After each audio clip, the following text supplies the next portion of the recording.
Kalau semua berjalan sesuai rencana awal, Mayer Amschel seharusnya menjadi rabi, tapi takdir berkata lain. Alih-alih menjadi pemimpin sinagog, Mayer malah menjadi pendiri salah satu dinasti bankir paling terkenal di dunia. Keluarga Rothschild. Nama keluarga Rothschild berasal dari papan merah atau rot merah, skill papan yang menjadi penanda rumah salah satu leluhur Mayer di Judenz, berkampungan orang Yahudi di Frankfurt. Selama lebih dari 200 tahun belakangan, nama Rothschild identik dengan kekayaan dan kemakmuran. Memang sekarang ini tidak ada satupun anggota keluarga Rothschild yang menduduki peringkat di daftar miliarder Forbes. Namun jejak langkah keluarga ini di dunia perpolitikan dan ekonomi tidak bisa dipungkiri.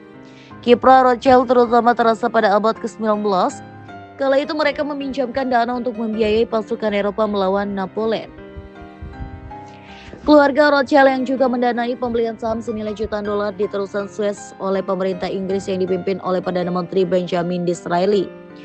Seiring dengan kian dikenalnya dinasti Rothschild oleh publik, mereka juga menjadi subjek berbagai teori konspirasi yang tidak terhitung jumlahnya.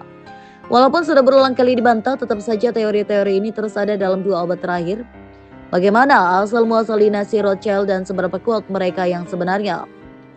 Dari permukiman kumuh, Mayer Amschel Rothschild lahir pada tahun 1744 dari keluarga pedagang sederhana yang sebagian juga menjadi rabi. Sebagai anak sulung laki-laki, orang tua Mayer mengira dia akan mendedikasikan hidupnya untuk teologi. Sayangnya, kedua orang tua Mayer meninggal waktu dia baru berusia 11 tahun, sehingga dia harus terjun ke kerja lebih dini. Mayer kemudian mengambil posisi magang di sebuah bank di Hanover. Mayer bekerja di sana selama beberapa tahun untuk menimba ilmu dan menabung. Setelah merasa cukup, dia kembali ke Frankfurt pada tahun 1770. Mayer kemudian menikah dan memulai usaha sendiri. Awalnya Mayer berdagang koin kuno, benda-benda antik dan karya seni, tetapi begitu dia sudah cukup modal, bidang finansial menjadi fokus utamanya. Dalam beberapa tahun, Mayer menjadi bankir dan administrator Landgraviate, semacam kadipaten Alsace di bawah Wilhelm I yang kemudian menjadi Wilhelm IX. Dari jabatan ini, Mayer menjadi tahu bagaimana meningkatkan kekayaan Wilhelm I dan dirinya sendiri. Keduanya diuntungkan oleh Perang Napoleon.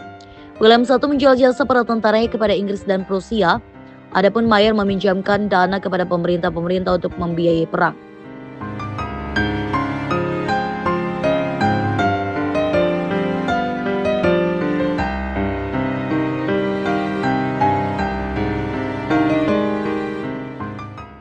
Dalam karya lain yang diterbitkan tahun 1887, The Rothschilds, penguasa keuangan bangsa-bangsa atau The Rothschilds, The Financial Rulers of Nation. John Stephens menulis bagaimana selama perang semenanjung di Spanyol dan Portugal 1808 hingga 1814 membuat Dukes of Wellington mengalami kesulitan dalam menjamin kelancaran arus kas karena tidak ada bankir yang mau mengemban tanggung jawab untuk transfer dana. Keluarga Rothschild menawarkan diri untuk melakukannya dengan komisi yang menggiurkan. Selama sekitar 8 tahun mereka menjalankan bisnis yang sangat menguntungkan ini. Berangkat dari pengalaman ini, pemerintah Inggris meminta Rothschild untuk mengelola pengiriman dana ke berbagai pangeran sekutu di benua Eropa.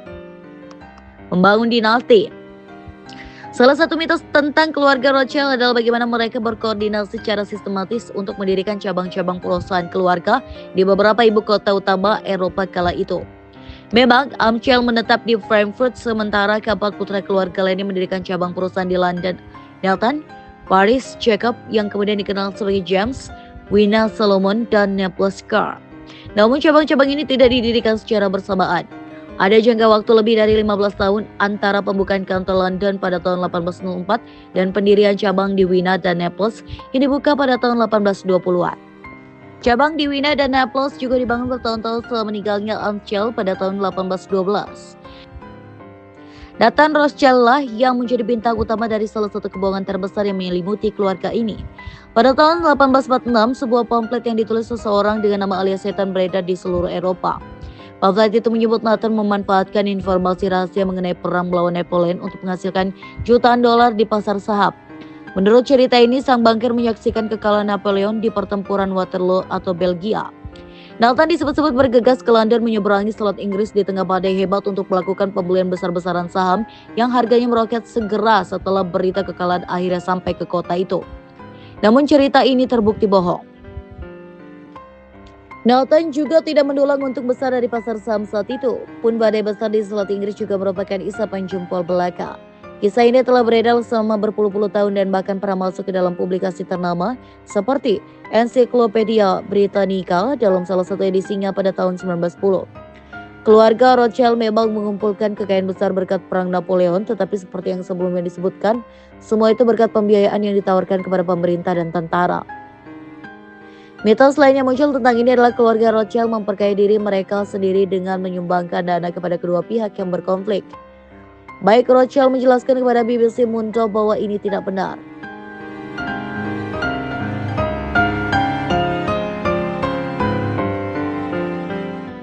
Pada saat Mayer Amschel meninggal dunia, keluarga tersebut telah mendirikan sebuah perusahaan, Mayer Amschel Rothschild & Sons, yang kekayaannya dibagi rata di antara kelima putranya. Para anak lelaki tersebut mendapat titah dari ayah mereka untuk tidak menyia-nyiakan kekayaan tersebut dan untuk tetap bersatu tidak peduli apapun nasib yang menghantam mereka. Menjadi Lord. Pada saat kematiannya di tahun 1836, Nathan Rothschild diyakini sebagai orang terkaya di dunia. Unit keluarga ini dipertahankan dan selama hampir satu abad 1815 hingga 1914, keluarga Rothschild memiliki apa yang disebut sejawatan Inggris Niall Ferguson sebagai bank terbesar di dunia. Namun Bank Rothschild bukanlah bank tradisional tempat orang menyimpan tabungan dan mengambil pinjaman.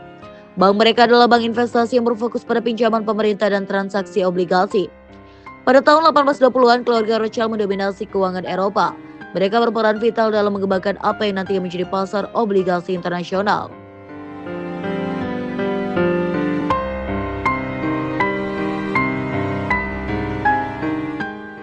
Keluarga Rothschild juga berinvestasi di perusahaan asuransi dan membeli saham antara lain di perusahaan industri, metalurgi, pertambangan, dan kereta api. Pada abad ke-19, mereka juga membiayai sejumlah kolonialisme Eropa di Afrika, khususnya Afrika Selatan. Walaupun bisnis perbankan Rothschild berkembang, persaingan dari kelompok-kelompok besar Eropa dan Amerika lainnya menjelang akhir abad ke-19 mengakhiri dominasi mereka di sektor ini. Zionisme dan Israel. Baron Edmund James de Rothschild 1845 hingga 1934 mengalokasikan dana yang besar untuk pembelian tanah di Palestina yang dikuasai Kekaisaran Ottoman untuk mendirikan koloni-koloni Yahudi di sana. Secara tradisi, kepala keluarga Rothschild di Inggris Raya dianggap sebagai perwakilan komunitas Yahudi di negara itu. Keluarga ini juga memainkan peran penting dalam pembentukan negara Israel.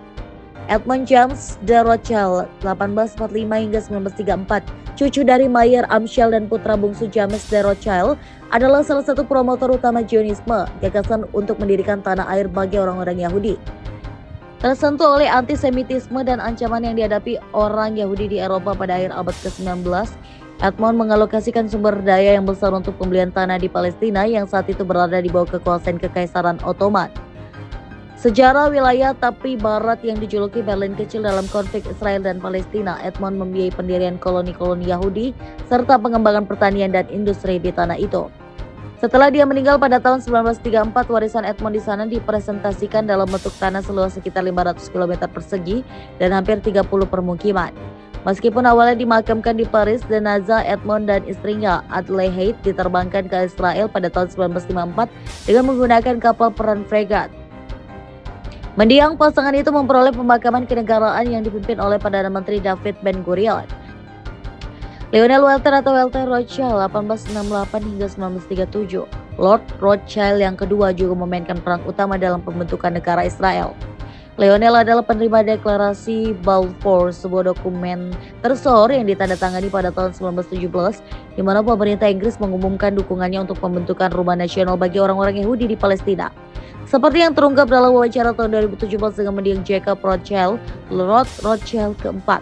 Butuh 5 draft sebelum deklarasi Balfour akhirnya selesai. Sepupu perempuan Jacob, Dorothy de Rothschild memainkan peran penting. Di usia masih sangat muda, Dorothy membantu menghubungkan ilmuwan Chaim Weizmann, salah satu promotor utama Zionisme, yang nantinya menjadi presiden pertama Israel dengan kalangan elit Inggris.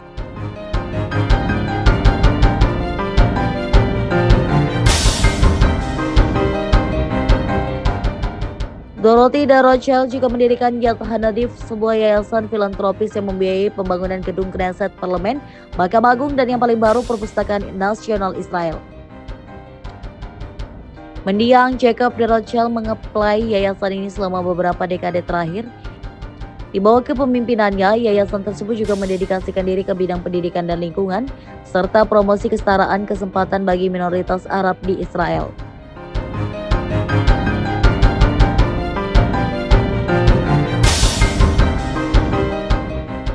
Di sisi lain, dia menekankan bahwa tidak semua anggota keluarga satu suara dalam mendukung ide Zionis. Setelah Perang Dunia I, kekuasaan dan kekayaan keluarga Rothschild mulai menurun. Mereka masih menjadi keluarga kaya dan berkuasa, tetapi keluarga Rothschild tidak lagi sejaya sebelumnya. Meskipun demikian, keluarga Rothschild tetap menjadi subjek mitos dan teori konspirasi. Mengapa?